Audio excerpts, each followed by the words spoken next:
Commissioner Kenny to be here 10 minutes late, and I'd like to hold the meeting off until she gets here so that all 3 board members can hear the testimony on both sides.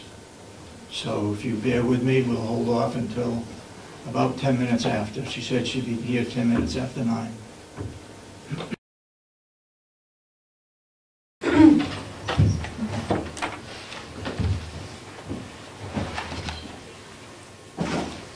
Okay, I'll open this meeting, and I'll inform everybody that, everyone, that the meeting is being, or this hearing is being taped, and as you can see, it's being videotaped as well. I would ask Diane Gaynor if she wants this to be a public hearing or a non-public hearing. Public. You want it public? Yes, public. Okay. If that's the case, I would then ask our director of the nursing home to present the case before us. Could you swear? Would you like to go ahead and swear in anybody who's going to be providing testimony? Swear in the witnesses tape, if there Are there, well, let me ask you this, do you have any witnesses to present today? Well, we have the possibility of presenting witnesses. Depends on what the administration presents. Okay. I will point out that according to the rules of this body, no witness list was produced by the administration. Yes, I do have that list. None. I do not have a list from you. Yeah, none. No from list. Diane. No list was shared with us. Okay. At any time. Okay. Do you have a list, Diane? We do not. You do not. Okay. Because it is our understanding that the county has no witnesses, because no witness notice was given to us. Okay. Then I would let Mr. Chandler to present the case before us. Good morning, Commissioners. The situation here, when we reduce to its simplest, comes down to one major consideration and concern, that on the 11 to 7 shift between June 24th and June 25th of this year, Ms. Gaynor failed a minimum of 4 times to assess the pain of a dying resident. It's a requirement, and not only a requirement, this isn't just a procedural thing, this is something that has material effect in terms of the quality of care of resident. This resident who is dying possibly was denied certainly was denied the assessment, and based on that assessment, possibly the management, the administration of medications that would relieve pain. The situation is complicated by Ms. Gaynor having been off the floor without notice to her staff, and further not answering the phone that might have called her back. But that's actually the heart of the matter, put forward as most straightforwardly and simply as I can. But based on that level of action, that level of indifference, it rises to the level of neglect, which is something for which the recommendation for termination is entirely appropriate. And to that end, I make the recommendation that our employment should be terminated from the county. Thank you. Diane, would you present your side of the case? Well, before she does that, according to the law and the rules of this body, the administration and the county is required to produce a document providing a precise description of the errors or omissions of the employee, making a citation to express policies of MVC which she violated. And that has not been done to this date. There has only been one corrective action notice listed. At our August 27 hearing, I presented to the commissioners a list of exhibits, exhibits A1 through E. And exhibit A1 is the only corrective action plan, the only notice that has been issued in this case, identifying the problems or the complaints associated with my client. To this date, the underlying complaint, which allegedly was made by a family member, of the patient in question has not yet been produced. We have learned through talking with witnesses that this email, in fact, addressed to Mr. Chandler exists. Let me stop you there. I don't think that pertains to this case. We don't need to have any comment or email from a family member, if that's what you're looking for. We are looking for that because according to the county's own complaint, that is the basis of the complaint against my client. Well, we'll take it under advisement. Okay. To this date, this body, these commissioners, have not complied with the notice requirements that need to be signed by a majority of the commissioners under RSA 2810A, indicating the basis of the action against her in her first suspension. No notice has been given that complies with RSA Chapter 28A, or correction, 2810A, for the subsequent suspension, and no commissioner notice has been issued against my client, signed by a majority of the commissioners, with respect to the termination. Fourthly, to my knowledge, commissioners have made no assessment about their jurisdiction under RSA 2810E, which clearly states that if the action against an employee who had a person under their care and it involved a death, and the MVC administration has claimed, as you can see in Exhibit A1, that it involves the death of a patient, then the commissioners are required to immediately transfer the matter to the Superior Court. And I have no indication from this body whether any assessment has been made by the commissioners or whether there is an intention to transfer based on jurisdiction. Okay, let me correct you. Under RSA 2810B, jurisdiction, the jurisdiction of the County Personnel Committee. We are not the Personnel Committee. Personnel Committee is 3 members of the county delegation: the chairperson, the vice chair, and the secretary. So Section 2810B refers to them, not to us. Okay? So let's get that clear to start with. Okay? You got any follow-up? No. Okay. All right. Again, I would like to hear from Diane as to her side of the case. You've been accused of leaving the floor, not attending to the patient, the resident. According to a policy, every 30 minutes you were to assess her, which an LNA is not or cannot do. Excuse me, I believe the assessment of the judgment was by Dr. Shawty. Okay. And also you did not tell anyone where you were going or when you'd be back or how to get in touch with you. So I'd like to stay focused on those 3 areas. If you have some evidence or anything you'd like to say regarding those, now's the time to bring that up. This is what the hearing is all about. Well, if I may, I'd like to have her give her response by my asking her specific questions, which she will give this body specific answers to. Mm-hmm. Is that acceptable? We will let you represent Mrs. Gaynor. Thank you. But I will caution that I want to stay focused on those 3 areas that I just mentioned. I understand.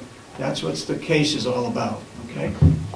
To be clear, according to the letter that my client received on it's dated August 29, which gave the first notice of this portion or this phase of this proceeding. That's what we're here for on today only, correct? We're here for the board to act upon the recommendation from the nursing home administrator to terminate Diane Gaynor. Correct. Okay. Diane, at any time can you tell the commissioners at any time were you asked to participate in a formal investigation of these events of the evening of June 24th and 25th? No. Speak up, please. No. Have you ever seen a written complaint of a family member concerning your performance of that evening? No. Did New Hampshire Department of Health and Human Services ever speak to you during the time that they performed their assessment last month? No. Of MBC? No. Have you ever seen a signed or authenticated finding by the New Hampshire Department of New Hampshire Health and Human Services? No. To your understanding... Could I ask for clarification on that? Sure. Could I hear the question again? Let's see. Have you ever received or seen a signed or authenticated report from New Hampshire Department of Health and Human Services concerning your conduct on the evening of June 24th and 25th? No. Okay, thank you. Is it your understanding, and have you been told by the administration of Mountain Valley Community that the complaints against you involved the death of a patient under your care? Yes. And you were working on the evening of June 24 and 25 on the 11 p.m. to the 7 a.m. shift, is that correct? Yes. At any time during that shift, did you spend any significant amount of time doing anything other than activities that are within the scope of your duties as a charge nurse? No.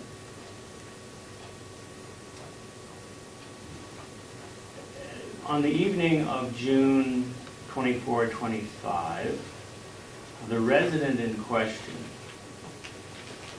died within how many minutes of the time that they began looking for you? 10. How long had you been on duty by the time you pronounced the patient in question dead?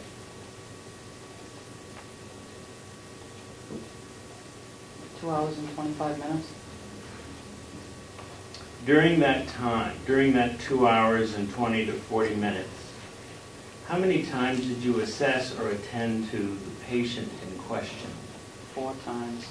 Can you tell the commission what those 4 times were? I went in and assessed the patient, determined that she needed some Levsin. I went, I got the Levsin, I came back, I assisted Rose with some positioning with her. I then came back and assessed her again for the effect of the Levsin. And before I left the floor, I went in, assessed the patient, talked to the family member who was laying beside the patient in a recliner chair, and then I went to another floor to do doctor's orders. Can you tell the commissioners about how many times you had contact with the family member of the patient in question on that evening? 4 times. Can you tell the... Excuse me. Go ahead. Even after? Yes. 4 times previous to her death. The 5th time was when I pronounced her. And there were multiple times afterwards where I was updating the resident on the arrival of the crematory society. And the resident, the family member was in attendance for approximately 2 hours after the mother's death on the floor. And I was giving her updates of that time.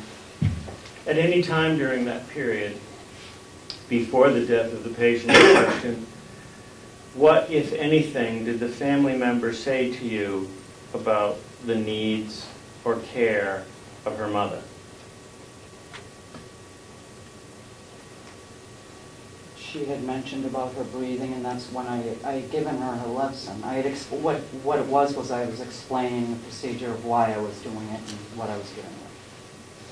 Did she at any time other than that express to you any concerns or complaints about her mother's condition or the care that she was receiving that evening?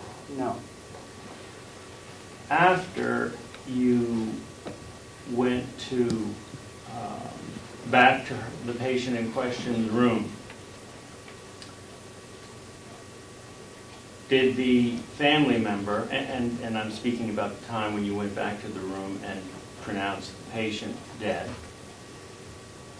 was there anything that the family member said to you of any kind, in any form, about a complaint, about the condition of her mother, or the care she had received or was receiving? No. Back with respect to the charting issue, you mentioned you assessed the patient on one occasion. You administered Levsin to the patient on a second occasion. You assessed the patient again, and you charted these indications. Can you tell the commissioners specifically what you charted and where? In the MAR, which was the medical administration record, I signed off on the PRN page for the Levsin. I also signed off its effect, which it had no effect. I also signed off on the front sheet, first page of the MAR. There's also pain scale ratings, and I signed that off, and if there is a pain, then there is a number that we use, depending on the scale, that we put in that box, and there was no number because she did not exhibit any signs or symptoms of pain. And was that true throughout the 2 hours and 20 or 40 minutes that you were on duty that night? Yes. With respect to Mountain Valley's policy, or correction, Mountain View's policies, have you ever been made aware during the time of your employment, which is how many years, by the way? 23. At any time during your employment, has Mountain Valley Community ever presented you with a policy that requires nurses to assess and chart the condition of any patient every 30 minutes? No. Does the doctor's orders that are referred to in the New Hampshire Health and Human Services report, can you explain to the commissioners what those doctor's orders mean according to the medical standards of care? The doctor's orders are not, the doctor's orders are PRN orders, meaning as needed. And who has the responsibility to make the assessment as to when the assessments and any follow-up care are needed? It would be the nurse. Okay. Excuse me, I didn't hear that? The nurse. Okay. So have you read the excerpt of what is ostensibly a report from New Hampshire Health and Human Services? Yes. And did you see the portion where it says, it discusses the physician's orders for Roxanol? And can you tell the... Do you have a particular page on Yeah, that? it's the third page of this report. Third of 22? Pardon me? Third page of 22. Actually, this is not 22 pages long. Oh yes, I see what you're talking about. It's actually, if you look at the numbering on the lower right corner of the document, it's on numbered 4, page number Okay. 4, Okay. about the middle of the page. Yep. Could you explain to the commissioners what those doctor's orders actually mean according to the medical standards of care? What they are PRN orders, which means as needed, and The person is responsible, who's responsible for making that determination is? the nurse, Okay, according to my assessment. all right. Can you tell the commissioners whether there is any physician's order in the chart of the patient in question that requires a mandatory reporting by the RN every 30 minutes for this patient or any patient at Mountain View Community? That night, there was not an order in the residence chart for a Q30-minute check of this resident, nor any other resident that I am aware of.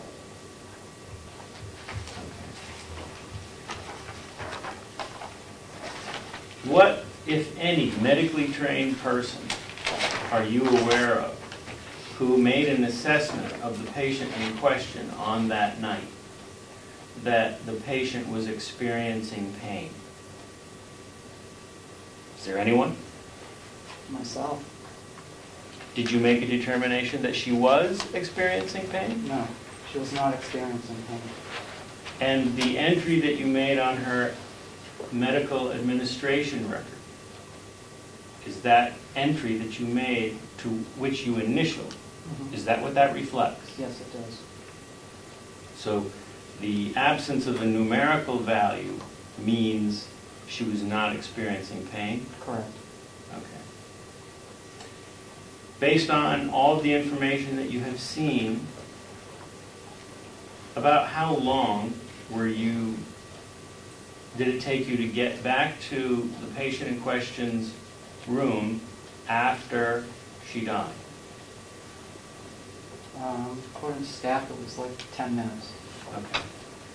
Is there I any... was told that she died at 1:30. I pronounced her at 1:40. All right.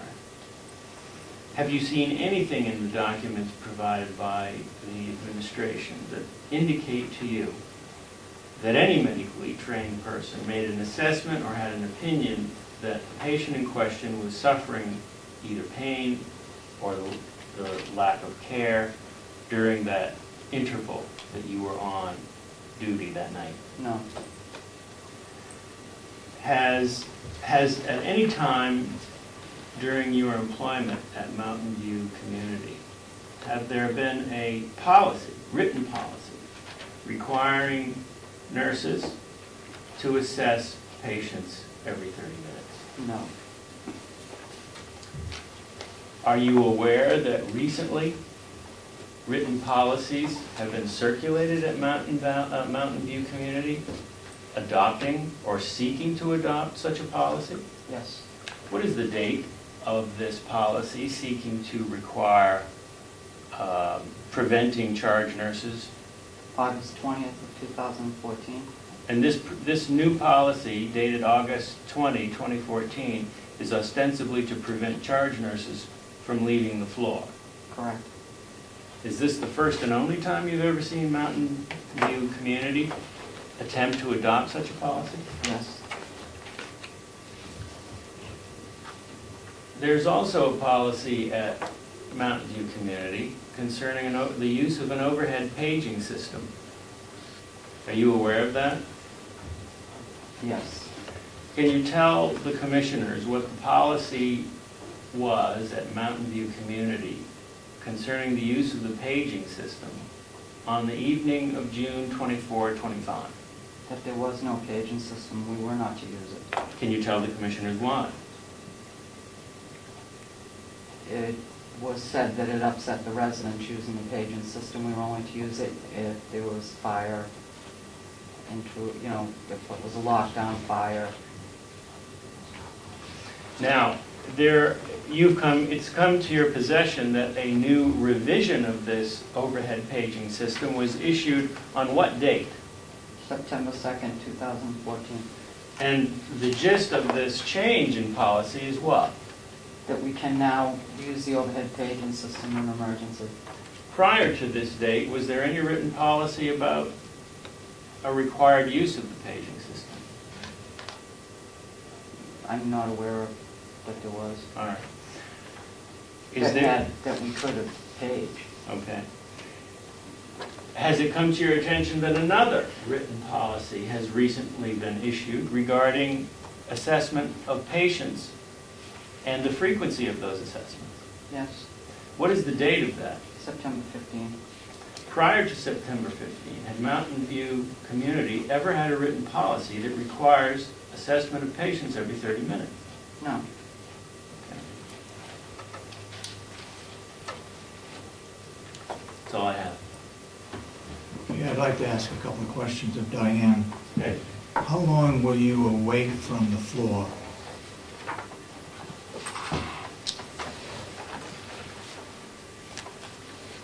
Diane, From, how long? How from many? from time-wise, Yeah. from talking with the nurse that I was actually working with on the floor, she said it was sometime before 1. I'm figuring 40, anywhere from 30 to 45 minutes. Okay. And during that time, you did not assess the resident? No, I did not. I checked with the resident and the family before I left the floor. Isn't it policy of a RN to do that? No, It is not. no. Under no state, federal, any regulations that you're aware of, you're not required to do that. When a patient is under hospice care, We are to assess a resident, yes. Is there a time limit on assessing a resident? No. Those orders are PRN orders.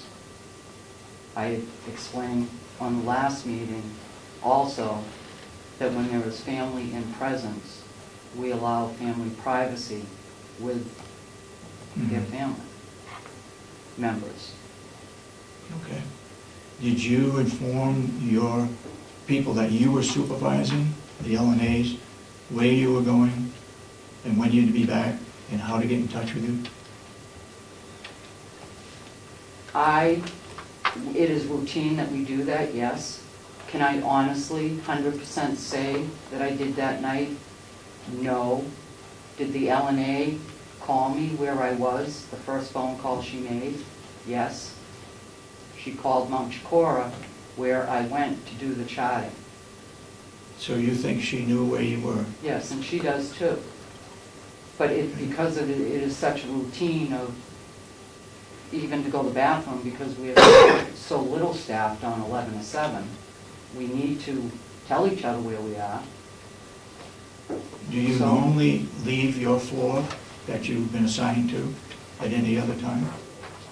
Yes, And for what reasons?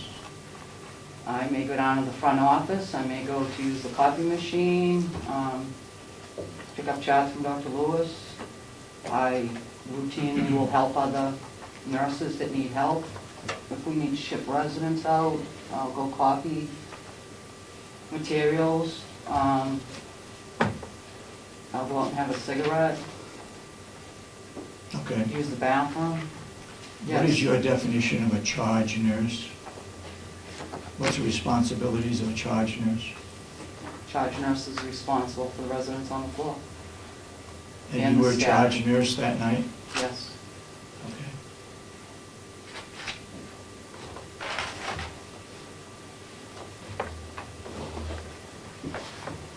Any other board members have any questions?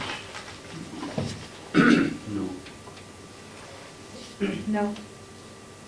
Are there any other exhibits,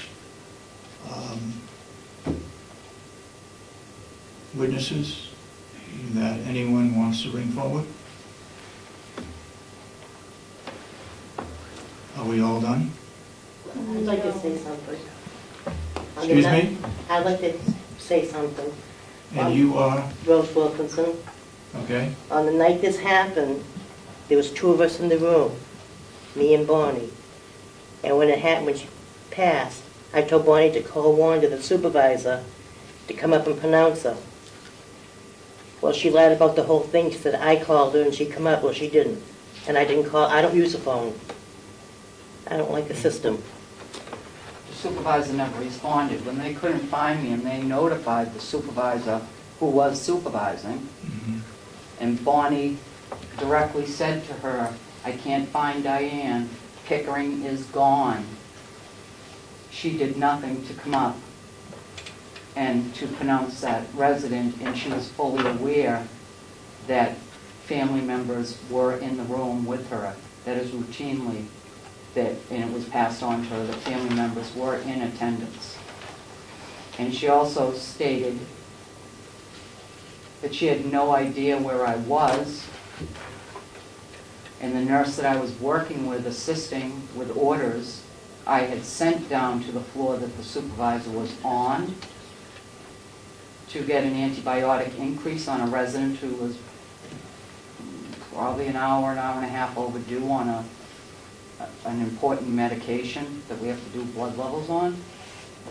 And when Bonnie called down there and told the supervisor that she couldn't find me, after she had called me on Shakora and I did not answer, she called the supervisor, said she could not find me and Pickering is gone. The supervisor is denying she knows where I was at the time. The nurse I was working with on Mount Chikora was with her and told her where I was.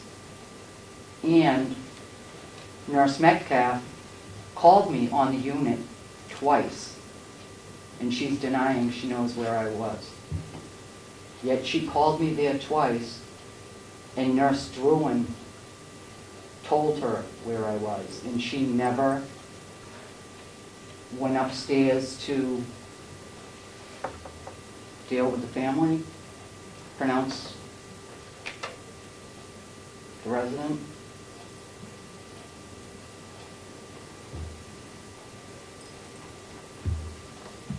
When you are on another floor, who is supervising those people you are responsible for?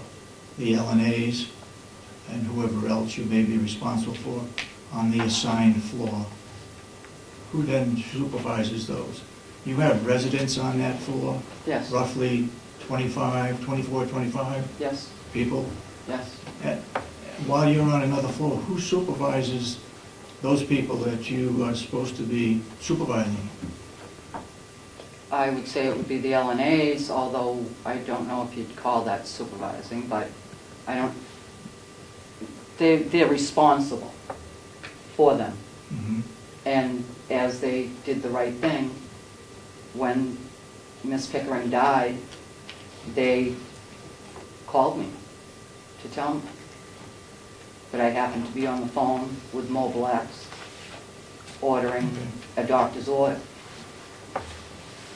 According to the report, it says I was filing. I was doing doctor's orders from Dr. Lewis. Doctor's orders for somebody on another floor, Correct? correct? Yes. Okay. I don't have any further questions. Does anybody on the board have questions again? Have you had the opportunity to say everything that you want to say before this hearing? Yes. You have. Have you had the opportunity to say everything that you wanted to say before this hearing? I have. Okay. Then I will, We have information that we'd like to present. you have information? Department of Human Resources would like to point out just a few things, please. The first of which pertains to the responsibility of a registered nurse under the scope and authority of the Board of Nursing under their nursing organizational rules. A licensed nurse is responsible to delegate. The meaning of the delegation is to transfer at the discretion of the nurse the authority for the performance of the task of client care from the licensed nurse with authority to perform the task to someone who does not otherwise have such authority. An LNA means a licensed nursing assistant as defined in RSA 326B24, namely an individual who holds a license to provide client care under the direction of a registered nurse or a licensed practical nurse. A LNA cannot perform a medical assessment. They do not have the authority. And in fact, the statement was made by the family member to one of the witnesses that they believed that the patient was in pain and they were asking for the nurse to provide an assessment. Ms. Gaynor states that she performed her assessments 4 times that night, but by her own witness statement that was issued to Director of Nursing Becky Mason, she assessed the patient twice. Once when she came on the shift, and she agrees and concurs that she assessed the resident early and gave her Levsin. At that time, she also spoke with the daughter who was present in the room and explained to her what she was given. Later, she went back to the floor to check on the resident. The daughter was in a recliner, and she states that she spoke briefly with the daughter, but does not recall what she said. Despite the testimony that she's provided with you today, her own statement says she only provided 2 assessments. Those assessments are not recorded in the nursing notes, and the standard of nursing is that if it doesn't appear in the notes, it didn't happen. According to the the nursing notes, the patient in question was assessed shortly after Ms. Gaynor came on, and then was not assessed again until after she had died.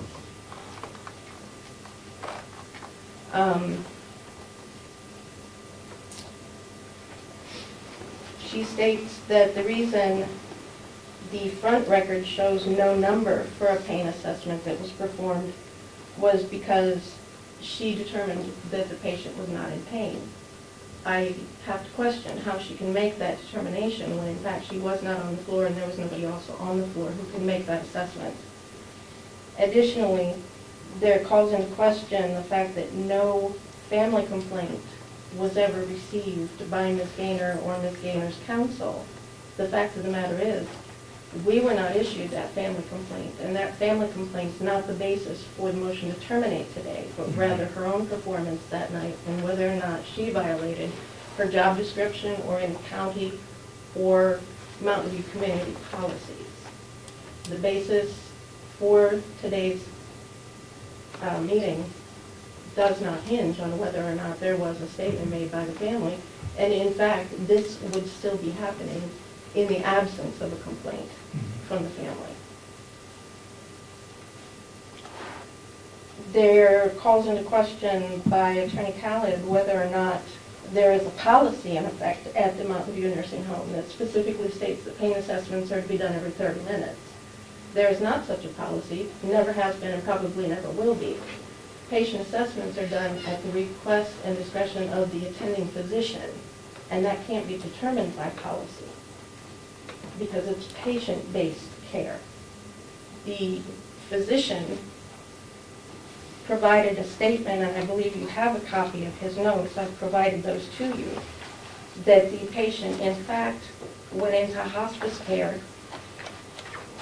and on the 19th requested Mountain View's Care and Comfort Protocol to be initiated, and specifically states care and comfort medications in accordance with Mountain View Community's protocol to be issued every 30 minutes, PRN. PRN does in fact mean as needed, but as needed cannot be determined in the absence of an accurate and professional assessment.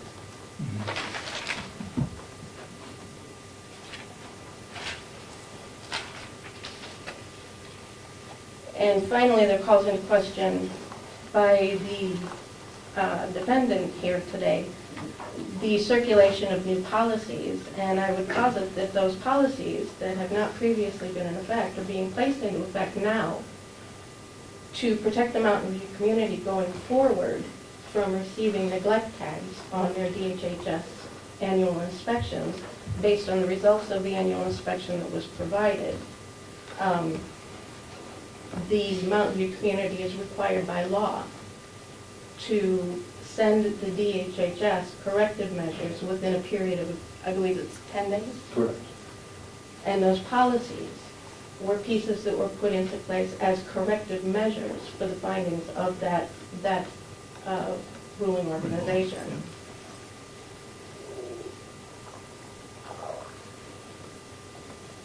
With regard to the question of whether or not there was a paging system in place, there's a paging system in place, and it is true that they are requested not to use it if they don't have to, because it does upset the residents. Again, Mountain View community operates on a patient-oriented care system, and it is considered disruptive to the idea of a home environment for that paging system to be used. However, that paging system can and does get used during emergencies, and our nurses are provided with individual pagers in addition to that.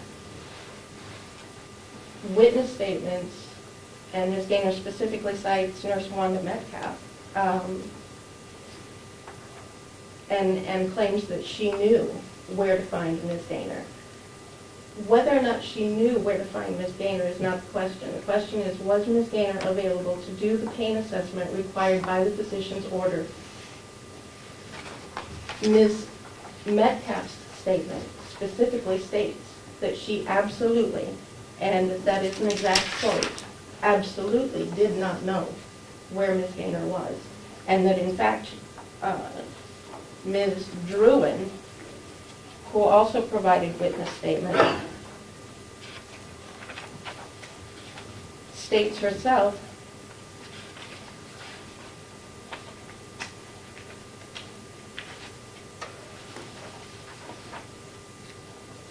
sorry, there are a few of them. Ms. Druin states that she was aware that Ms. Gaynor came down to the floor sometime between the hours of 12 and 1, but that Ms. Druin herself left Green Mountain and went to Comeau to speak with Ms. Metcalf. So Ms. Druin could not possibly have known whether or not Ms. Gaynor was actually still on that floor, and may have advised Ms. Metcalf, according to her statement, that she told Ms. Metcalf that Diane had been there, and that was why they called down there. But Ms. Gaynor did not answer the phone, so they were not aware of whether or not she was even still there. I would like to go ahead and ask our interim director of nursing, Patty Kane, to provide some witness testimony. She also has a couple of things she'd like to say. Okay. Patty, go ahead. I object to that. No notice of witnesses was given to us in a timely manner. I have a list of witnesses.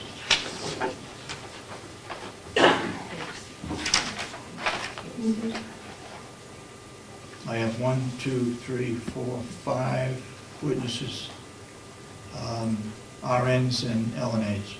Well, basic due process requires advance notice and an opportunity to respond.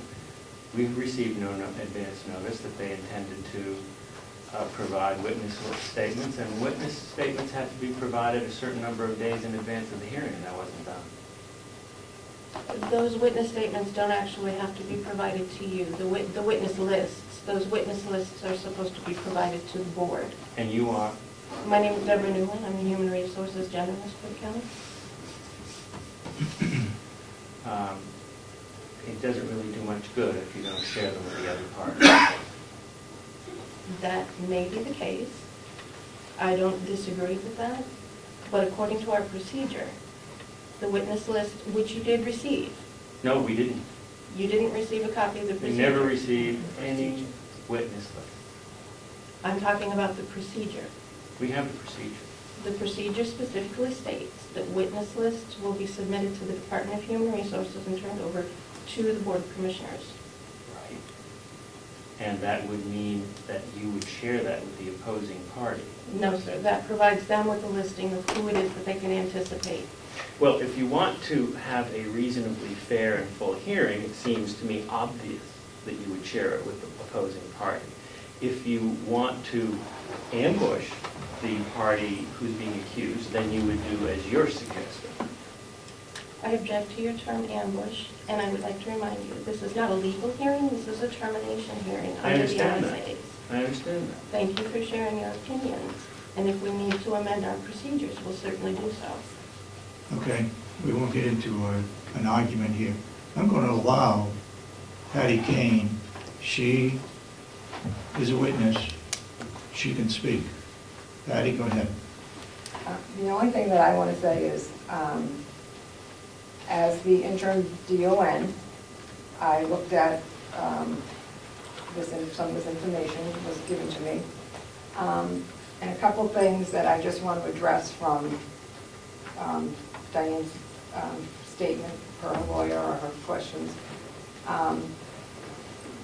We kept talking about assessing the resident for pain, every half hour, and whom it's not a policy. It's absolutely not a policy. However, if something is PRN as necessary, the only way you're going to know if somebody is in pain is to go in and do a physical assessment. I looked at the nurse's note, in Diane's nurse's note for that night, at 11, 20, 40, whatever the time was, she gave the lesson with no effect, and then there was no further action taken per her own nurse's note until the resident was pronounced. As far as policies moving forward, as Deb addressed, the policies moving forward, which are strictly in response to the state survey. Some of those policies, do they need to be in writing? Some of them are common sense policies, in my opinion. But according to the state, you need to put those in, we need to be able to show, according to the state, how we are going to prevent this from ever happening again. That is why these policies were in place. As far as the overhead paging system, that policy was put in place as a re-education and as a because the policy has always been, we don't want it used, the pager used for phone calls and all that, but I have always stated if it's an emergency or a life and death situation, you can certainly overhead page. Basically, I just wanted to address the part of the assessment because we kept, the resident was a hospice resident. She was going, she was actively dying. That's not the issue at hand. The issue at hand is, we don't know if she died in pain because according to the note, which is the only thing that I was looking at, is 11, 20, or 40, whatever time it was. She got medication which didn't work, and then there wasn't another assessment done, and the resident passed away. Patty, are you the training officer at Mountain View? I do staff education, yes. Would you say that RN Diane Gaynor has received sufficient training for hospice care?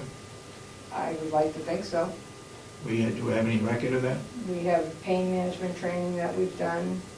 And irregardless of that, I mean, the basic nursing, the our scope of practice that we all abide by, providing care, and any nurse that it says every half hour for pain, PRN, the only way to know whether the person is having pain or not is for a nurse to do the assessment.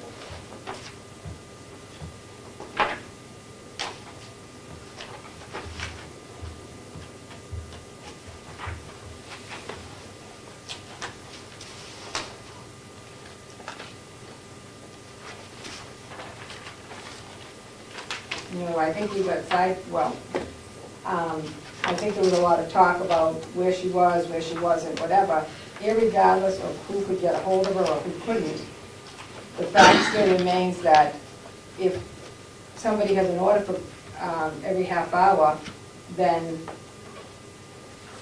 you need to go to that person every half hour and do an assessment. Is that a policy? No, that is just, in my opinion, good nursing judgment.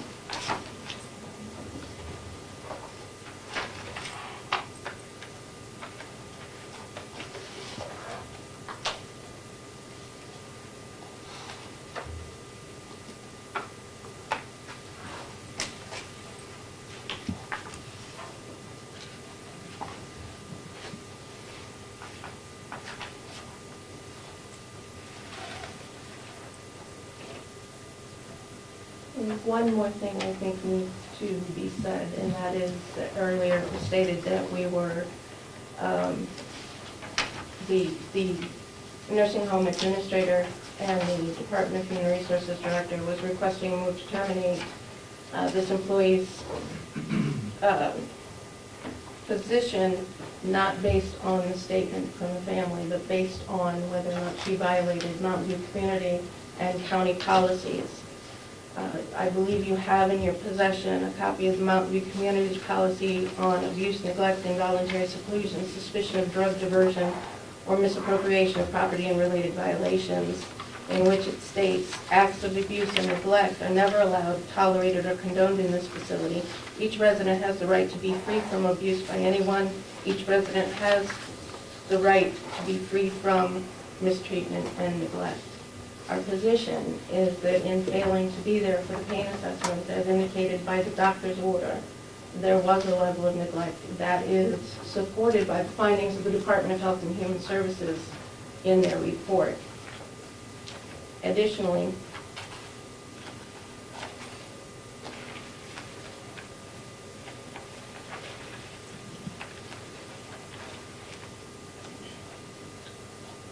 in the Mountain View Community Policy dated 7/26/2011, abuse facility residents, Mountain View community staff shall not harmfully neglect or deprive a resident. Mountain View Community Policy and Procedure dated 3/17/2011 and revised 8/20/2012, palliative and hospice care for residents. It specifically indicates nursing shall, number 2, ensure effective pain management. And Mountain View Community Policy titled Medication Administration outlines the basis for and procedure for administering medication. Specifically states in the procedure B, resident requests for specific medication times outside standard house dosing times will be honored if not medically contraindicated, in which case these certainly were not. The patient did receive a scheduled dose of medication and then received another dose of medication right before the off-going shift, went off duty at 11 o'clock. After that, it was the charge nurse's responsibility to provide pain assessments to determine the need for any additional pain medication. With regard to county policy, our county policy states that failure by an employee to observe policies, procedures, and regulations, failure to follow assigned duties or instructions as requested from elected officials, department heads or supervisors, failure or inability to satisfactorily perform the job duties are all grounds for dismissal from employment. In our Code of Conduct and Ethics, it does specifically state that all employees shall extend professional courtesy and deal fairly and honestly at all times with each other, persons under the care of the county. And in this case, we do not believe that was the case. And with regard to standards of unacceptable conduct and job performance, Class A violations include a failure to comply with state, local, and federal laws, and job abandonment. And we do posit that Ms. Dainer's exit from the floor without a proper delegation of her authority to someone who was properly capable of accepting that delegation of authority did amount to job abandonment. Class B violations include unproductive behavior, inefficiency, and or negligence in the performance of assigned duties and failure to perform duties in a satisfactory manner. Additionally, the policies state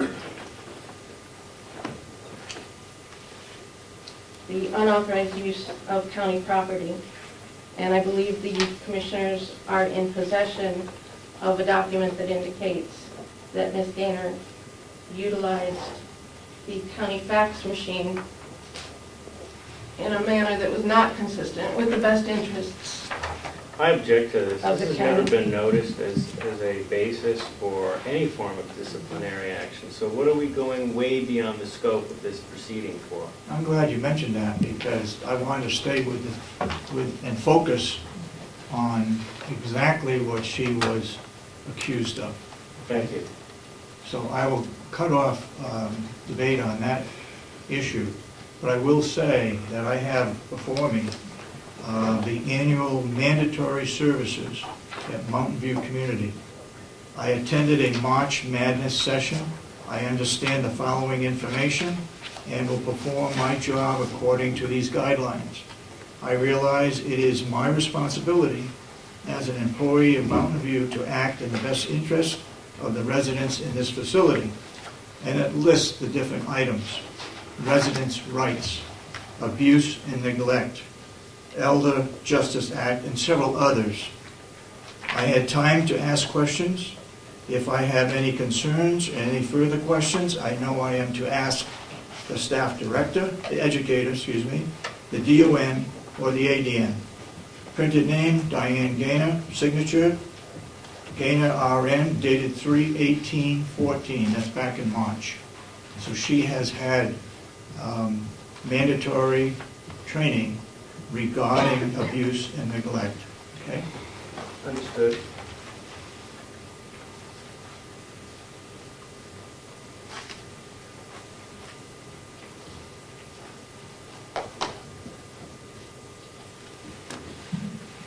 Also, dated March 14th, second installment of pain information. I have read the following information regarding non-drug pain and symptom management, the serial trial intervention, and the 1-minute pain assessment. Signed, Patty Kane. Name, Diane Gaynor. Date, 3/15/14. So I think it's fairly clear that Diane Gaynor has had the proper training to do her job and to assess pain. We don't challenge that she's received the training or that she possesses. I just wanted to make it clear that to anybody listening or viewing this, that she has been properly trained by the Mountain View community. Okay? Right. May she respond to the Human Resources Yes, person? go ahead. Resident Ms. Pickering died on June 25th. Good morning. Point of order. I would request for confidentiality's sake that we refer to resident and not for all sides. I'm sorry. Excuse me, there are some HIPAA regulations that we should not be referring to residents by name. Okay. Resident in question. The resident in question? Okay. I was not suspended until July 28th, was my first suspension. The second suspension that you as commissioners were unaware of was later on.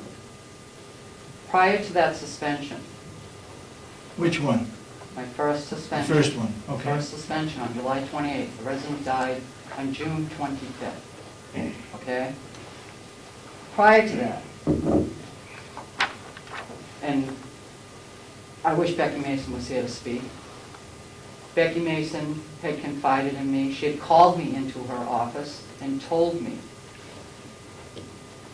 that due to the fact that Howie Chandler did not respond to an email by resident's daughter in a timely manner, the daughter reported me to the state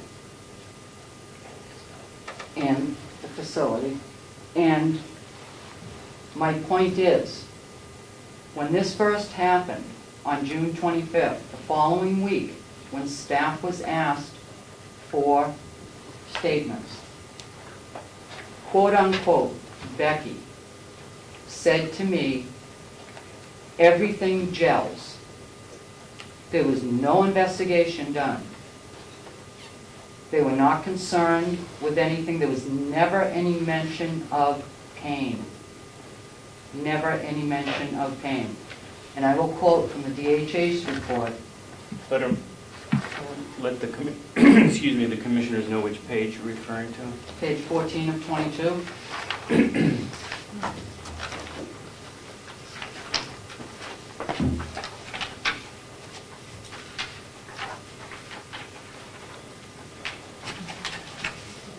Okay. Second paragraph, the last line, quote unquote, the facility feels that this is an isolated incident. The nurse will be provided education on pain management and hospice care. And who is this that you're quoting? You're reading on page 14? Page 14 of 22, second Yep. paragraph. Second paragraph. It's actually the final printed. The final paragraph, bottom paragraph. Yep. Okay? The facility feels, quote, the facility feels that this is an isolated incident. The nurse will be provided education on pain management and hospice care. We did not feel it was necessary to educate the other nurses in the facility. That is from Becky Mason. So your point is? My point is, there was never an issue with this until I was told by Becky Mason that the daughter was angry and that she had emailed Mr. Chandler saying that he did not get back to her in a timely manner. So she reported me to the state and to Howie. That, I believe, is when the pain issue came into effect. In that month and 4 days, there was never anything said about the mother being in pain. And the following morning, the charge nurse that came on, who I spoke with on the phone and is writing a statement for me, was told by Supervisor Mills, because the daughter was present, that the daughter was upset because there wasn't a nurse available. Not that the daughter was upset because the mother was in pain. There was never any mention about pain until over a month later, when the daughter was upset because Mr. Chandler did not reply to her in a timely manner. And that is direct from Becky Mason. And I will quote unquote it. Direct. There was never, in over a month's time, once a question of pain medication for her mother. Her mother, the daughter, was in the facility for almost 2 hours after her mother expired. I had multiple contact with her during that time. As I said, I had been updating her because we were waiting for the Cremation Society to come, but they were coming from Littleton, and she had left. They didn't get there till about 4:30 in the morning. Multiple times I spoke with the daughter, updating her. She was sitting by the window on her computer. She was not upset. I understand people grieve in their own ways. That's not an issue with me. But never once did she speak to me angrily. Never once did she say anything to me about pain. It was never an issue. Never. And even according to Becky Mason's statements to the state, it wasn't even an issue enough for Mountain View to investigate me. Becky said to me, all our statements gel, and an investigation was never even done. With the chairman's permission, can I ask my client a few follow-up questions in relation to that? Sure. Thank you. And for the commissioner's benefit, I'm referring to page 3 of the DHHS report. Keep in mind now, this hearing is not based on HR Oh, I understand. of Health and Human Services. Well, This is a backup and a support, actually. I understand. But go ahead. I understand. Diane, if you look at page 3 of the DHHS August 21 report, the lead complaint is what? The facility must develop and implement written policies and procedures that prohibit mistreatment, neglect, and abuse of residents and misappropriation of resident property. Now, reading down to the next paragraph, what does the first sentence of that second paragraph say? Based on medical record review and review of formal family complaint and facility response to the complaint and interview, it was determined that the facility failed to provide services necessary to avoid potential physical harm and/or mental anguish for one resident in a survey sample of 21 residents. And this follows the first paragraph talking about a failure to have policies and procedures in place. Correct. With the chairman's permission, I'd like to ask some questions or submit some testimony from the LNA who was present on the evening of June 24, 25, Rose Wilkinson. We do have her testimony. Actually, we have 2 of hers. You do, but you have written statements from her that were taken long before this investigation against my client escalated. We have 1 before and 1 after. Well, what's the date of the latest one, so I can get a sense as to what she was responding to? September 28th, and not. Do you have that? I don't have it with me, but I believe that's what it is. You had that handy, One those was in dates? August and one was in September. I can do one in September. You what? I didn't write one in September. July and August. July and August. Yeah, it was late August that this complaint against my client escalated. As you know, the notice of termination is dated August 29. So I'd like to have the commissioner have the benefit of her, she was there perspective on a lot of the things that have been Is her talked. statement going, is she going to contradict her statement? Not that I know of. Not that I know, I don't know. I think she's going to add a little Does she bit more. recall what her statement was? I'm sorry? Does she recall what's her statement that she made was about? I'm assuming so, but I haven't had a chance to ask her. This decision on my part was made after quite a bit of new information was introduced here today. Do you have the dates? Yes, sir. Ms. Wilkinson's first witness statement was written by her on 7/15/2014. The second one was provided to you on August 27th at Ms. Gaynor's disciplinary hearing. The second statement provided by Ms. Wilkinson was written on August 26th, the day before that hearing.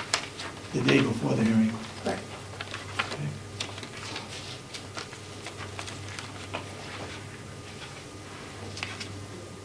I will allow her to speak, but I think we need, in this particular case, where she has had two statements, which to me tend to contradict each other, I'd like to have her sworn in under oath.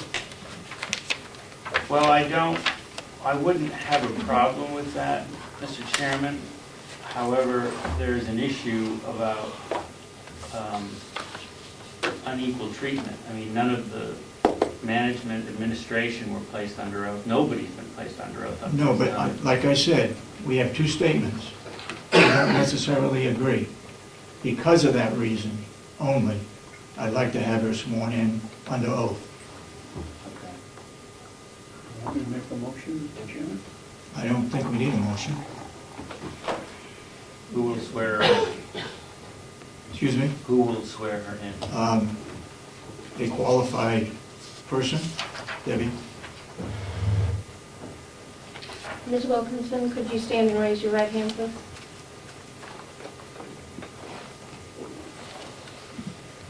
Thank you. Repeat after me.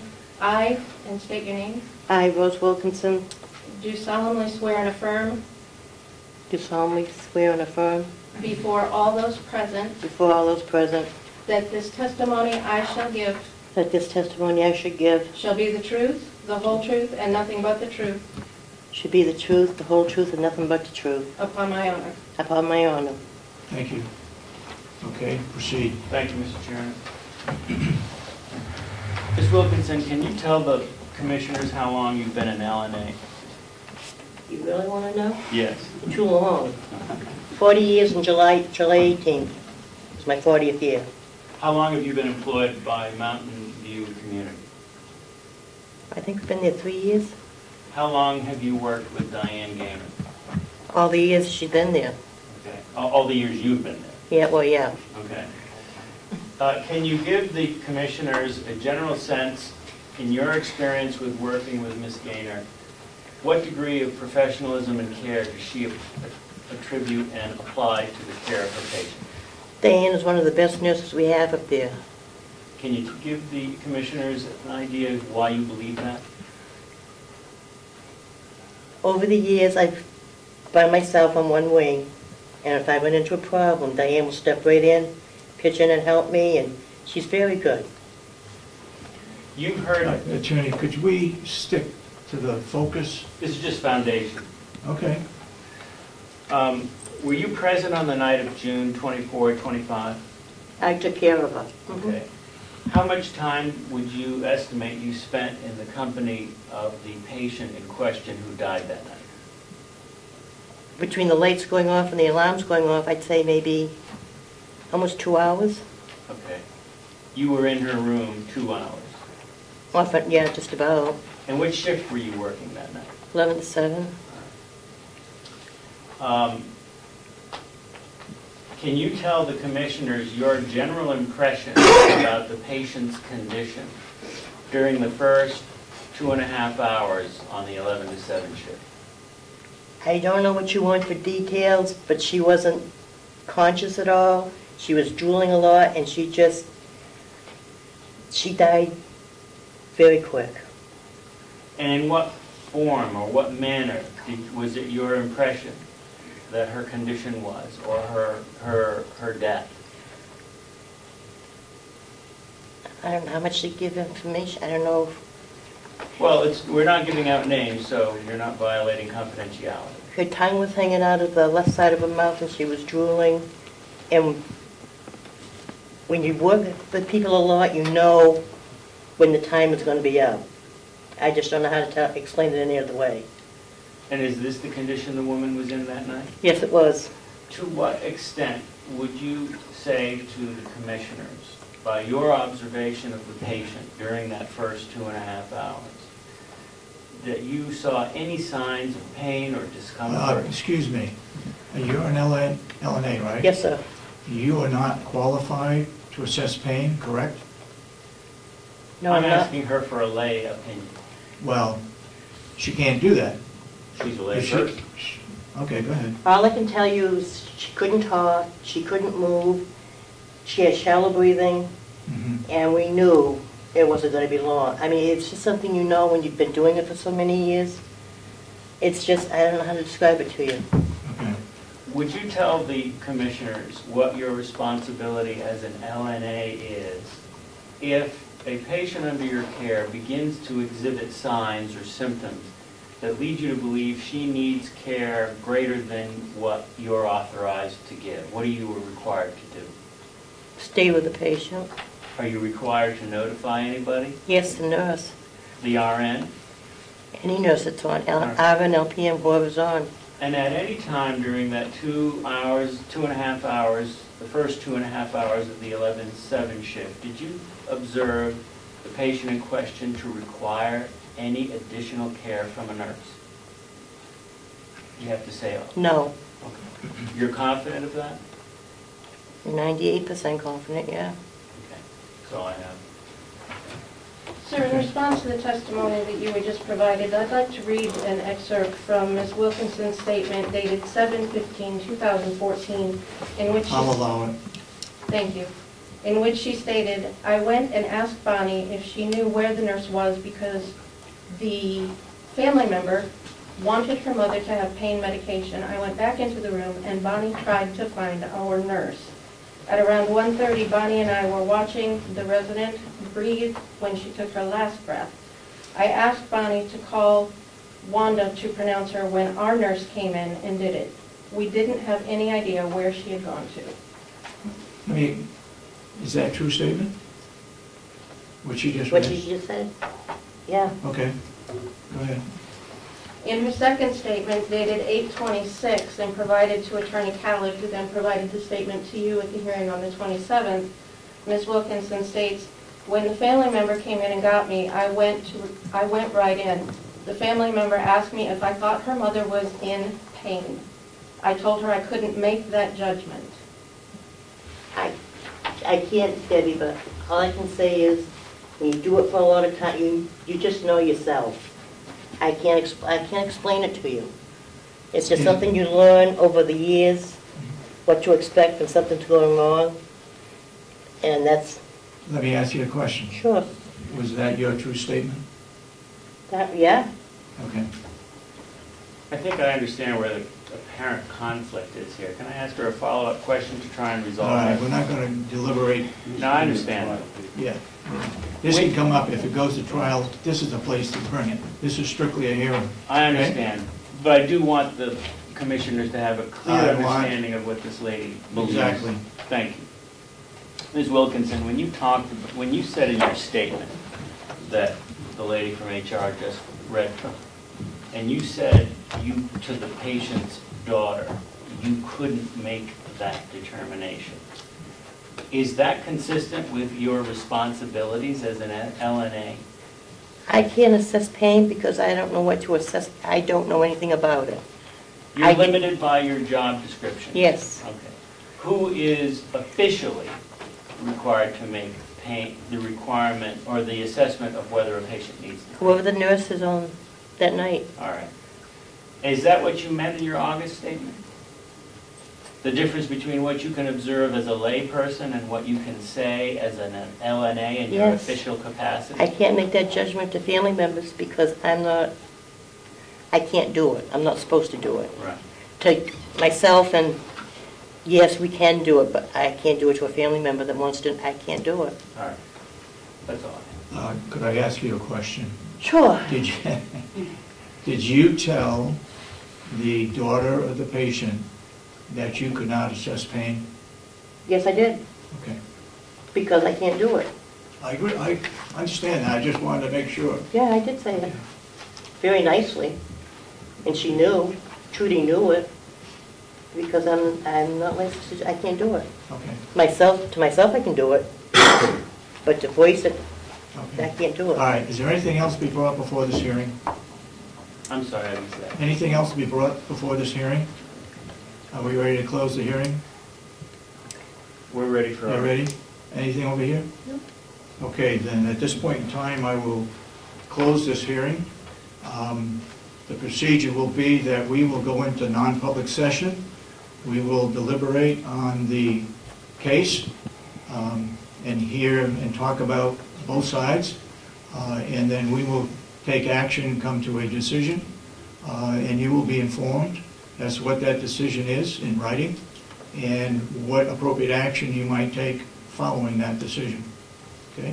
Thank you. So I would entertain a motion to go into non-public.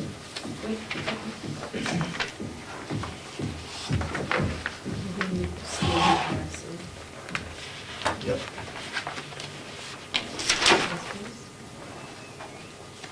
Commissioner Schwartzman, Yes. with all due respect, once the board has conducted their deliberations, they should come back into public session Right. and announce the results of their deliberations. Okay. And then close the meeting. All right, we'll come back in the public session as soon as we arrive at a decision. And we're going into non-public session under RSA 91A3, paragraph 2A and C. Do I hear a motion to go into non-public? Yes, so moved. Moved by Commissioner Kenny, seconded by Commissioner Babson. Roll call, please. Commissioner Kenny, yes. Commissioner Sorensen? Yes. Commissioner Watson? Yes. So At we are now... 10:31. We are now in non-public. We are now back in public session. We voted to go back in the public from non-public.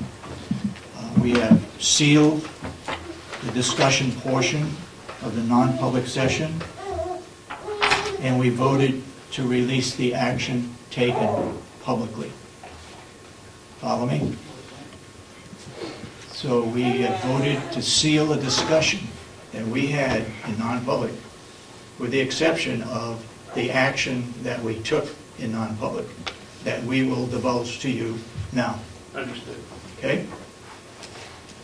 The Board of Commissioners, with a unanimous vote to support the recommendation of Director Chandler,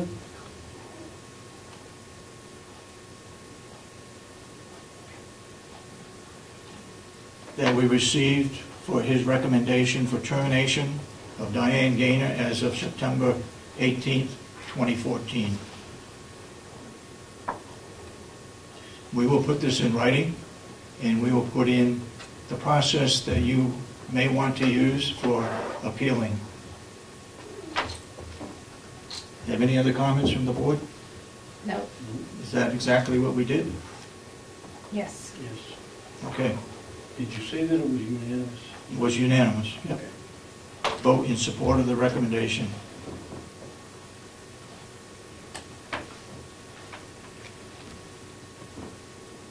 I think this will close our hearing. And I will accept the motion to adjourn. Make a motion to adjourn. Do I hear a second? Yeah. Second at 10:58. All those in support of the motion say aye. Aye. Aye, and so voted. We stand adjourned.